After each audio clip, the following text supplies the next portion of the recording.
ಮಂಡ್ಯ ಜಿಲ್ಲೆಯಲ್ಲಿ ನಡೆದ ಆ ಒಂದು ಘಟನೆ ಇಡೀ ರಾಜ್ಯವನ್ನೇ ನಡುಗಿಸಿದೆ. ಶಾಲೆಗೆ ಹೋದ ಮಗು ಮನೆಗೆ ಮರಳಿ ಬರಲೇ ಇಲ್ಲ.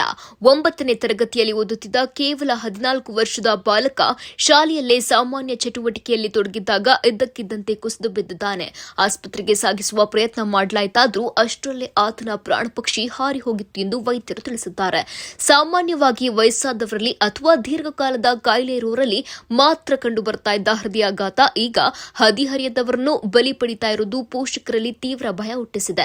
ಇದು ಕೇವಲ ಒಂದು ಕುಟುಂಬದ ನೋವಾಗಿ ಉಳಿಯದೆ ಇಂದು ಆರೋಗ್ಯ ಕ್ಷೇತ್ರದಲ್ಲಿ ಹೊಸ ಚರ್ಚೆಯನ್ನ ಹುಟ್ಟುಹಾಕಿದೆ. ವೈದ್ಯಕೀಯ ತಜ್ಞರ ಪ್ರಕಾರ ಇಂತಹ ಘಟನೆಗಳಿಗೆ ಮಧುಮೇಹ ಅಥವಾ ಅಧಿಕ ರಕ್ತದೊತ್ತಡದಂತಹ ಸಾಂಪ್ರದಾಯಿಕ ಕಾರಣಗಳಿಗಿಂತ ಹೆಚ್ಚಾಗಿ ಹುಟ್ಟಿನಿಂದಲೇ ಇರುವ ಹೃದಯದ ಸಮಸ್ಯೆಗಳು ಅಥವಾ ಸ್ನಾಯುಗಳಲ್ಲಿನ ಹಠಾತ್ ವ್ಯತ್ಯಾಸಗಳು ಕಾರಣವಾಗಿರಬಹುದು ಎಂದು ಶಂಕಿಸಲಾಗಿದೆ.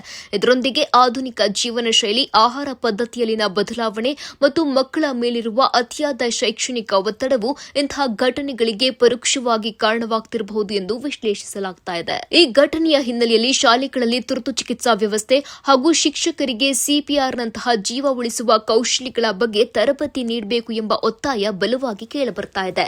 ಸಣ್ಣ ವಯಸ್ಸಿನ ಮಕ್ಕಳು ಆಯಾಸ, ಎದೆನೋವು ಅಥವಾ ತಲೆಸುತ್ತಿನ ಬಗ್ಗೆ ದೂರು ನೀಡಿದರೆ ಪೋಷಕರು ಅದನ್ನು ನಿರ್ಲಕ್ಷಿಸದೆ ತಕ್ಷಣ ತಜ್ಞ ವೈದ್ಯರನ್ನ ತಪಾಸಣೆ ಮಾಡಿಸಿಕೊಳ್ಳುವುದು ಅತ್ಯಂತ ಸುರಕ್ಷಿತ. ಮಂಡ್ಯದ ಬಾಲಕನ ಸಾವು ಇಡೀ ರಾಜ್ಯಕ್ಕೆ ಒಂದು ಎಚ್ಚರಿಕೆಯ ಗಂಟೆಯಾಗಿದ್ದು, ನಮ್ಮ ಮಕ್ಕಳ ಆರೋಗ್ಯದ ಬಗ್ಗೆ ಹೆಚ್ಚಿನ ಕಾಳಜಿ ವಹಿಸುವ ಅನಿವಾರ್ಯತೆಯನ್ನು ಮತ್ತಷ್ಟು ಹೆಚ್ಚಿಸಿದೆ.